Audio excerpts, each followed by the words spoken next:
जय हिंद साथियों, आप सभी का अपने YouTube चैनल एग्जाम से में बहुत बहुत स्वागत है। साथियों, बहुत दिनों से आप वेट कर रहे थे कि सर कोई वीडियो आपका नहीं अपलोड हो रहा था। तो हमारा फिजिकल था, आप लोगों को पता ही है। तो मेरा फिजिकल 18 तारीख को था और 18 तारीख को बद्दोवाल पंजाब में था। हमने एक अपडेट वीडियो आपको दिया भी था ट्रेन से बना करके, और आपने बहुत प्रेम दिखाया उस वीडियो के साथ। आप लोगों का बहुत बहुत शुक्रिया एग्जाम सी चैनल की तरफ से। आप लोग इसी प्रकार अपना स्नेह और प्रेम बरसाते रहें। हम आपको पॉइंट टू पॉइंट पूरा जितना भी हमारे पास डाटा आ सकता है या जितना भी जानकारी हमारे पास मिलता रहता है आप तक शेयर करते हैं।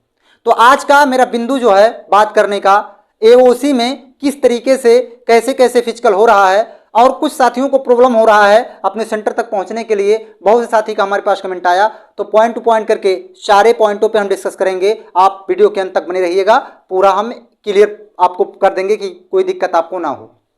तो देखिए साथियों, हम लोगों का जो सेंटर गया था हमारा, वो बद्दोवाल पंजाब में गया था, और वहां पर हमारा फिजिकल एकदम हमने एक्सीलेंट मारा, अर्थात दौड़ भी एक्सीलेंट मारा और वेट वाला भी एक्सीलेंट मारा।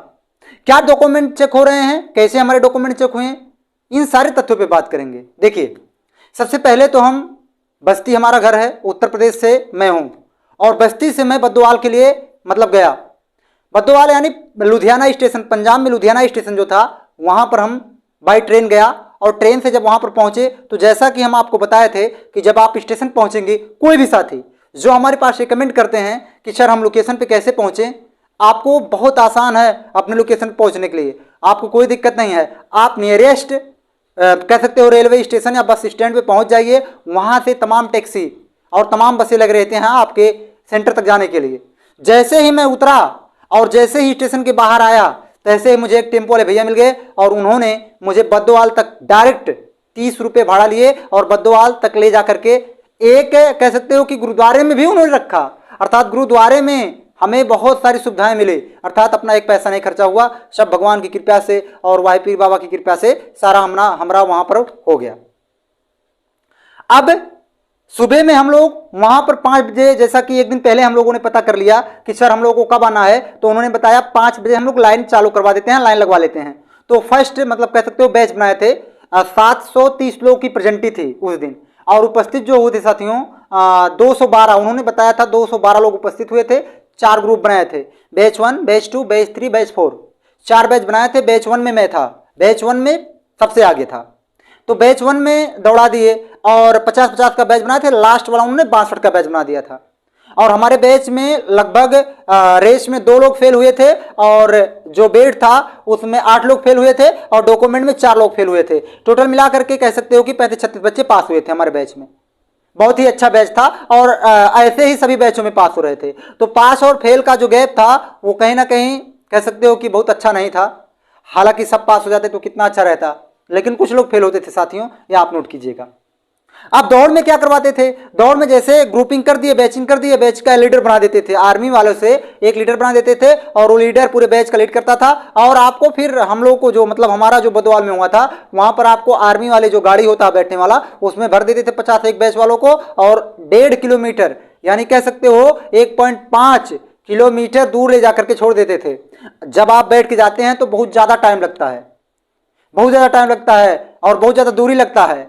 लेकिन उधर से जब आओ तो बहुत अपने कह सकते हैं कि अपने मनोबल को अगर आप एक्टिव किए हुए हैं तो कोई दिक्कत नहीं होता है।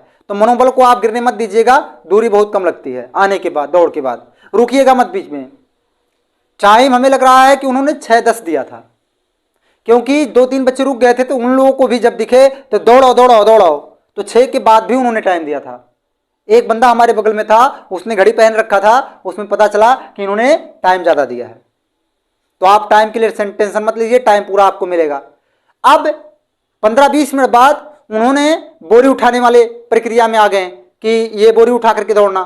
तो बोरी वही उठाने वाले प्रक्रिया में उन्होंने पहले काउंटिंग किया, 5 4 3 2 1 गो। और जब गो बोलते थे तब आपको बोरा छूना था, बोरा छू के अपने कंधे पर या सर पर कहीं भी रख करके आपको 200 मीटर दौड़ना था। ये नहीं कि बोरा उठा लेंगे तब आपको दौड़ाएंगे, नहीं, पहले वो काउंटिंग कर देते थे, पहले टाइम बता देते थे, उसके बाद अब जो पास हो जाते थे उन्हें बैचिंग वाइज फिर वही बैठा देते थे जहां आप पहले बैठे थे, वहां बैठ जाते थे। उसके बाद डीबी आपका डॉक्यूमेंट वेरिफिकेशन होता। डॉक्यूमेंट वेरिफिकेशन में जो जो आपने फॉर्म भरते समय लगाया है सिर्फ वही लगेंगे और कोई दूसरा डॉक्यूमेंट आपका नहीं लगेगा। कोई दूसरा डॉक्यूमेंट आपसे मांगेंगे ही नहीं, जो आपने लगाया है वही सिर्फ हमारा चेक हुआ और सभी लोगों का यही चेक हुआ, आप लोगों का भी वही चेक होगा, दूसरा कुछ नहीं चेक हो रहा।